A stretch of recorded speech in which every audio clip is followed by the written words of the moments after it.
Қайырлы күн достар. Мен бүгін 3 заттан үй жағдайында мороженое жасауды көрсетемін. Видеоны соңына дейін көріп, каналыма тіркеліп, лайк басып кетіңіздер. Ең алдымен бізге осындай қағаз стакандар керек болады. Мен 4 мороженое жасайын деп жатырмын, сол үшін 4 стакан алып алдым. Шоколадты ертіп, стаканның ішіне біркелкі етіп жағып шығамыз. Кезекпен кезек, әдемілеп, тегістеп. Шоколадты өз қалауыңызша ертсеңіз болады. Микроволновкаға салсаңыз да, су моншасында ертсеңіз де болады. Немесе газға қойып, үздіксіз араластырып отырып ертсеңіз де болады. Мен 20 секундта микроволновкаға ертіп алдым. Барлығын осылай жағып болғаннан кейін тоңазытқышқа салып қоямыз. Кішкене шоколады қату керек. Сол уақыт аралығында біз мороженемізді дайындаймыз. Ол үшін бізге сливки мен сгущенка керек болады. Бірінші сливкемізді құйып алып, миксермен жақсылап араластырамыз. Үздіксіз араластырып отырып, қоюланғанша араластыруымыз керек. Үздіксіз араластырып отырдым. Міне кішкене қоюланып келе жатыр сливки. Осылай узор түскенше миксермен араластырасыздар. Осылай кішкене қою болу керек. Үстіне сгущенкамызды қосамыз. Сгущенка қосқаннан кейін миксермен араластырмаңыздар, өйткені сливки іріп кетуі мүмкін, көп араластырсаңыздар. Сол үшін венчиктің көмегімен немесе қасықпен осылай біркелкі масса болғанша әдемілеп араластырып аламыз. Араластырып болғаннан кейін тоңазытқышқа тұрған стакандарымызды алып, ішіне мороженеларымызды салатын боламыз. Осылай таяқшалар да керек болады. Барлық мороженеларымызды осылай біркелкі етіп стакандарымызға орналастырамыз.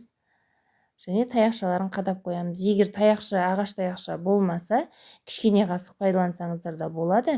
Енді біз үй жағдайында мороженое жасап жатқаннан кейін үйде қандай зат бар, соны пайдалансақ бола береді.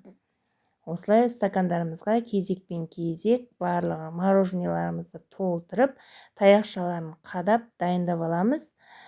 Барлығын салып болғаннан кейін тоңазытқышқа салып 3-4 сағатқа қатырып аламыз мороженеларымызды. Міндетті түрде мороженое қату керек. 4 сағатқа холодильникке салып қоямыз.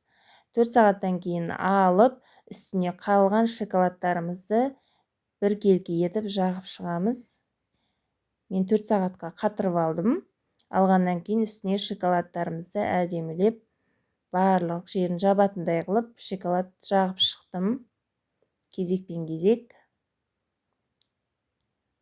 Осылай жағасыздар. Қасықпен жақсаңыздар да болады. Ертілген шоколад. Бағана стаканға жаққан шоколадтан қалған шоколад бар ғой, соны осылай бетіне жағып жібересіздер.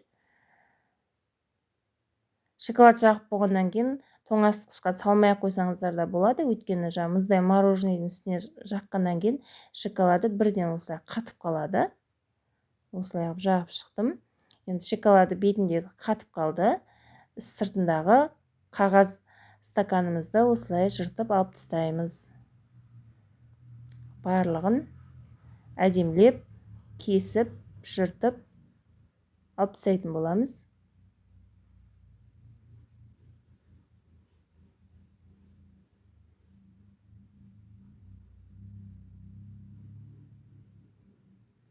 Үш заттан жасалатын қол жетімді мороженое үй жағдайында балдарыңызға жасап берсеңіздер де, өздеріңіз жесеңіздер де дәмі өте керемет. Кәдімгі дүкеннен сливочный мороженое сатып аламыз ғой, сол мороженейдің дәмі шығып тұрады.